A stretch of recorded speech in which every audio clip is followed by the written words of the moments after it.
అయోధ్య రాముల వారిని తలుచుకోకుండా ఉండలేము. అలాగే అయోధ్య పూజా సామాగ్రి కూడా వాడకుండా ఉండలేము. అయోధ్య పూజా సామాగ్రి వాడండి, మీ పూజని పరిపూర్ణం చేసుకోండి. డీలర్షిప్, డిస్ట్రిబ్యూషన్, హోల్సేల్ కై సంప్రదించవలసిన నంబర్లు.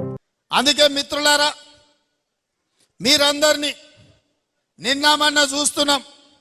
కొంతమంది మాటలు బీఆర్ఎస్ వాళ్ళు అంటున్నారు, అయ్యో ఇంత అన్యాయం ఉంటుందా, మేమేం ఇంటలేదు ఈ ప్రభుత్వం అని.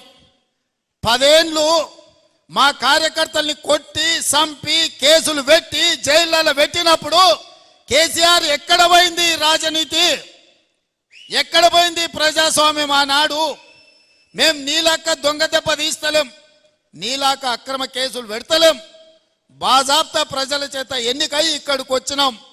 6 నెలలనే అంత అయిపోయినట్టు కేసీఆర్ ఏదేదో మాట్లాడుతుండు. ముందుంది ముసళ్ళ పండుగ అని చెప్పి నేను ఈ చెప్పదలుచుకున్నా. ఇవాళ ఆ ఎమ్మెల్యే పోయిండను, ఈ ఎమ్మెల్సీ మారిండను కేసీఆర్ సన్నాయి నొక్కులు నొక్కుతున్నాడు. మరి ఇన్నాళ్ళు ఎక్కడ పోయినావు నాయన? మా ఎమ్మెల్యేలను గుంజుకున్నప్పుడు మా కార్యకర్తలు కష్టపడి గెలిపించి అసెంబ్లీకి పంపిస్తే అక్కడి నుంచి అక్కడనే గద్దలాక దన్నకపోయినప్పుడు ఈ దుఃఖం కనిపించలేదా? ఇవాళ ఎందుకు వచ్చింది? ఎన్నికైనా నెల తిరగక ముందే ఈ ప్రభుత్వాన్ని పడగొడతాం, ఈ ప్రభుత్వం పడిపోద్ది అని చెప్పి బీజేపీ వాళ్ళు బీఆర్ఎస్ వాళ్ళు ఒక్కటై కుమ్ముక్కై మన ప్రభుత్వాన్ని పడగొట్టాలని చూసిరు.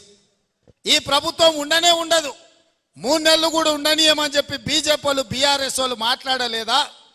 ఇవాళ అక్కడి నుంచి ఈ భూమి మీద బీఆర్ఎస్ఏ ఉండదు, పాతాళానికి పోయిందనే పరిస్థితి వచ్చింది. కాంగ్రెస్ పార్టీ కార్యకర్తలతో పెట్టుకుంటే నీ పార్టీకి పుట్టగతులు ఉండవని నేను ఆయల్లో చెప్పిన. మా కార్యకర్తలు ఉసురు తలిగింది కేసీఆర్, నీకు వాళ్ళ ఉసురు తలిగి దుమ్ము కొట్టుకపోతావు, నీకు ఇంకా రాజకీయంగా మనుగడ లేదు.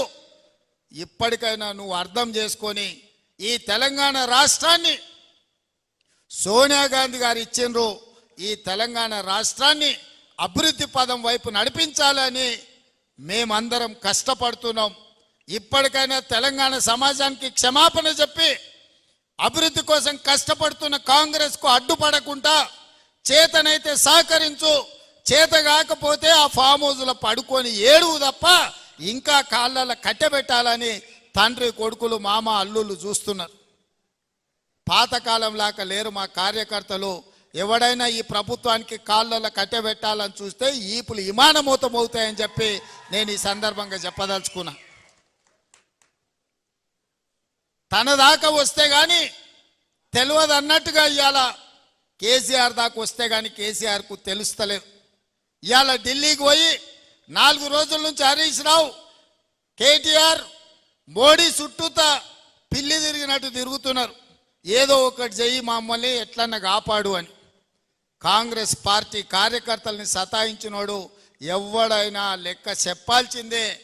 ఇవాళ వంతు కేసీఆర్కి వచ్చింది అని చెప్పి నేను సందర్భంగా తెలియజేస్తున్నా.